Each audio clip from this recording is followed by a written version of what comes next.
बड़े खराब होने लगे। हाँ सर वेलकम सर। डाउनलोड हो गया है।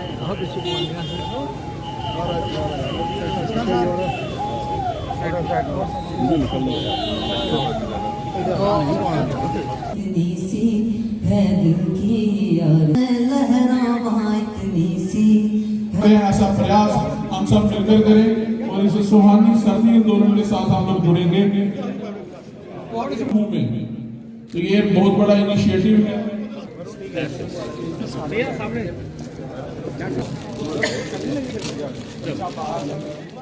सबसे पहले तो आज हमारा ये जो कार्यक्रम चल रहा है विकसित भारत संकल्प यात्रा, उसी के अंतर्गत यहाँ पर ये कार्यक्रम आयोजित हुआ आर्य समाज स्कूल के ही परिसर में। और सबसे पहले तो ये हमारा दायित्व बनता है सभी जिम्मेवार शहरियों का, जिम्मेवार नागरिकों का, कि इसका लाभ हर व्यक्ति तक पहुँचे, ये सुनिश्चित कराएं। प्रशासन की ओर से हमें पूरा सहयोग उपलब्ध है। मुझे ये कहते हुए बड़ी खुशी है कि इस पूरी की पूरी कॉन्स्टिट्यूंसी में उधमपुर, कठुआ, डोडा में और कठुआ जिला में भी जितनी भी मोदी जी की गाड़ी के द्वारा गारंटी की गाड़ी की जो स्कीमें आई थी उनकी लगभग सैचुरेशन पूरी हो चुकी है। जितनी किसानों की योजनाएं, किसान सम्मान निधि, किसान क्रेडिट कार्ड, आयुष्मान भारत और हमारा प्रधानमंत्री आवास योजना, थोड़ा बहुत उसमें भी कुछ मकान बनने बाकी हैं, वो भी जल्द पूरा हो जाएगा। इसके अतिरिक्त कठुआ जिला में 2-4 जो नई उपलब्धियां भी हाल ही में हुई हैं। एक तो हमारा होम्योपैथी कॉलेज लगभग 70 करोड़ की लागत से काफ़ी प्रयास के बाद उसको केंद्र से वो राशि उपलब्ध करवाई गई है और आयुष मंत्रालय के अंतर्गत उसका निर्माण होगा। इसके अतिरिक्त आयुर्वेदिक कॉलेज इस कॉन्स्टिट्यूंसी के भीतर ज़िले से थोड़ा बाहर है, गढ़वाल में, वो भी शुरू हो चुका है उसका भी काम। और आने वाले समय में कुछ शुरू होगा कि एक विशेषता और भी होने वाली है कि फिशरीज़ का काम यहाँ पे बहुत हो रहा है, मछली पालन का, जो पहले कभी किसी ने ये प्रयोग नहीं किया था। तो मैं बधाई दूंगा अपने कार्यकर्ता साथियों को भी, प्रशासन को भी, उनके सौजन्य से। और मुझे लगता है आने वाले समय में हम जो ट्राउट मछली कश्मीर में पाई जाती थी वो कठुआ से तैयार होकर के बाहर जाएगी। इसी तरह से कठुआ का वो ज़िला है जहाँ बैम्बू के सबसे पहले क्लस्टर लग रहे हैं, क्योंकि आज से 6-7 साल पहले हमने ये बेड़ा उठाया था कि यहाँ पर बहुत हमारे पास घने जंगल हैं बैम्बू को लेकर के, कठुआ में, सांबा में, रियासी में, जिनका पूरा इस्तेमाल नहीं हो रहा था। तो पूर्वोत्तर के कुछ एक विशेषज्ञों को ला करके उनके सौजन्य से वो भी काम शुरू किया। इसके अतिरिक्त इस कॉन्स्टिट्यूंसी को अगर आप देखें तो मुझे लगता है कि पिछले 10 वर्षों में जितना विकास मोदी जी की उनकी उदारता और उन्होंने जितने भी हमें सहयोग और सहायता दी है उसके कारण संभव हुआ, उसकी तुलना किसी और कॉन्स्टिट्यूंसी से नहीं की जा सकती। बल्कि बहुत से ऐसे काम जो रुके पड़े थे, शायद विधाता को मंजूर था कि मोदी जी आए तो शुरू हो।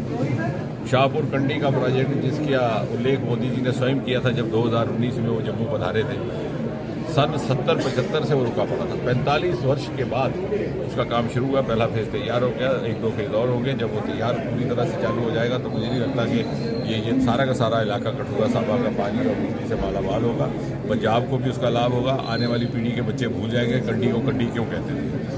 इसी प्रकार एक ही मात्र कॉन्स्टिट्यूंसी जहाँ पर एक नहीं, 2 नहीं, 3 मेडिकल कॉलेज केंद्र के सहयोग से आए हैं, कठुआ में, उधमपुर में, डोडा में। कठुआ में इंजीनियरिंग कॉलेज केंद्र के सहयोग से मोदी जी की एक स्कीम थी, राष्ट्रीय उच्चतर शिक्षा योजना अभियान, उसके तहत आया।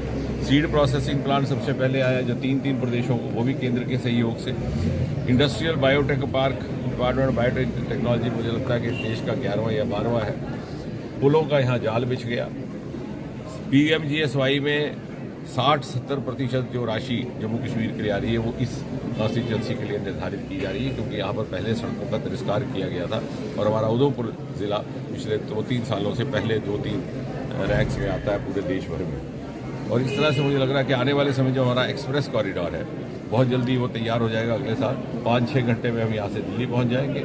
और साथ ही साथ आगे जब हमारा रेल पटरी का भी काम शुरू हो रहा है और एक वंदे भारत नई आरंभ होने वाली है उधमपुर से, तो मुझे लग रहा है कि यहाँ से हम गाड़ी में, अपनी मोटर कार में या किसी भी वाहन पे सड़कों सड़क दिल्ली से यहाँ पहुँचेंगे।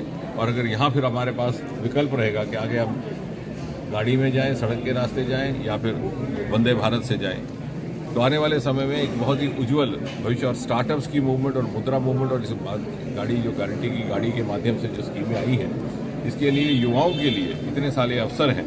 तो मुझे लग रहा है कि समय आ गया हम अपने युवाओं को शिक्षित करें कि सरकारी नौकरी की मानसिकता से हट करके इन विकल्पों पर वो अपना मुकद्दर आजमाएं। इसमें और कहीं अधिक जीविका भी और कहीं अधिक सुविधा के साथ, सरलता के साथ अपनी रोजगार कमाने का एक साधन है। मुझे नहीं लगता कि पिछले 10 साल में, और ये सिर्फ और सिर्फ मोदी जी के कारण होगा, क्योंकि जो पहली सरकारें थी वो तिरस्कार करती थी, वो इस क्षेत्र की अवहेलना करती है। 20 किलोमीटर के रेडियस के अंदर मेडिकल कॉलेज भी है, इंजीनियरिंग कॉलेज भी है, होम्योपैथिक कॉलेज भी बनना तैयार हो गया, 70 करोड़ उसका हमें केंद्र से प्राप्त हो गया, आयुर्वेदिक कॉलेज भी है, और आने वाले समय में इसी तरह से हमारे पास यूनिवर्सिटी का कैंपस भी है।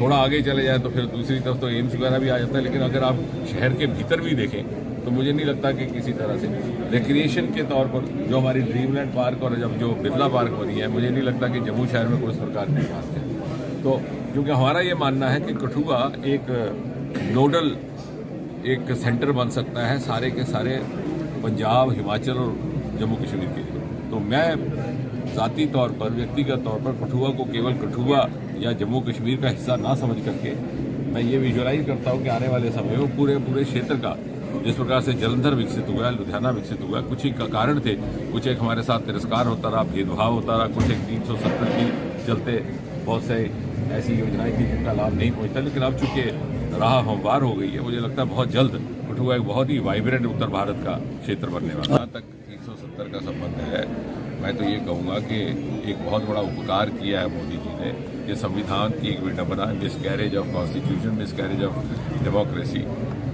जिसमें खुद इसके निर्माता और इसके जो पैरोकार थे, प्रोटैगनिस्ट पंडित नेहरू इत्यादि, लिख करके गए थे कि आरजी है, यह अस्थायी है, टेम्पररी है। लेकिन समय गुजरने के साथ साथ उन्हीं के जो आगे जानशीन आए, उन्हें लगा कि इसको बरकरार रखने में हमारा स्वार्थ है, और वो अपनी मान्यता और प्रतिबद्धता को भूल गए। मोदी जी ने वो अधूरा काम पूरा किया जो शायद पंडित जी और उनके आने वाले पीढ़ियों के अनुयायी नहीं कर पाए। और इसमें तो मुझे लगता है कि कोई दो राय नहीं है, तो स्वयं तर्क इतिहास बताता है। ये कहना सही नहीं होगा कि हालात लगातार खराब हो रहे हैं। हाँ, लेकिन हम इस चीज़ को भी नजरअंदाज नहीं कर सकते कि राजौरी में कुछ एक इस तरह से चल रहा है, लेकिन उसका संज्ञान ले रहे हैं जो संबंधित हमारी एजेंसी से संबंधित हमारे मंत्रालय हैं, चाहे वो रक्षा मंत्रालय, चाहे वो गृह मंत्रालय। लेकिन अगर आप कश्मीर घाटी में देखें तो इस साल 2 करोड़ पर्यटक आए हैं, यानी हर कीर्तिमान टूटता गया।